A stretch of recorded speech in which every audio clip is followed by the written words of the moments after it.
If your Adobe Acrobat is acting up, freezing, being slow, these are a couple of things you can try to solve that issue. So the first thing you can try, which solves the issue for a lot of people working on Windows 10 and Windows 11, is going to Menu and then here choosing to disable the new Acrobat.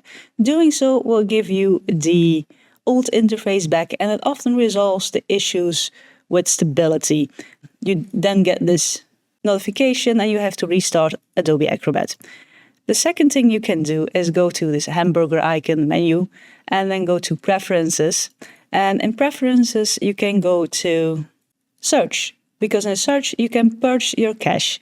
And clearing the cache often solves issues when you have problems with Adobe freezing. The other thing you can try is also in this Preferences window, go to Security Enhanced, and in Security Enhanced, make sure the protected view is off.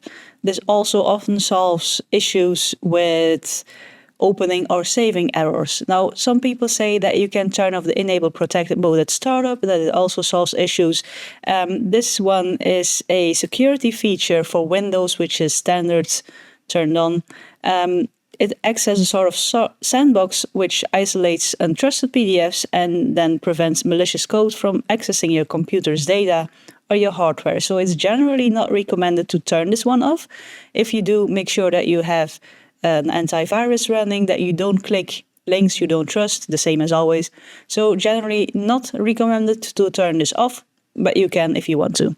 And then the last thing you can do is go to Menu, and in Menu we're going to go to Help.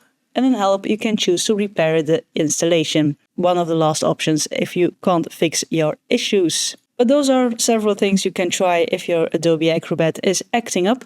So the first thing, just try to disable this new Acrobat and see if that solves the issues.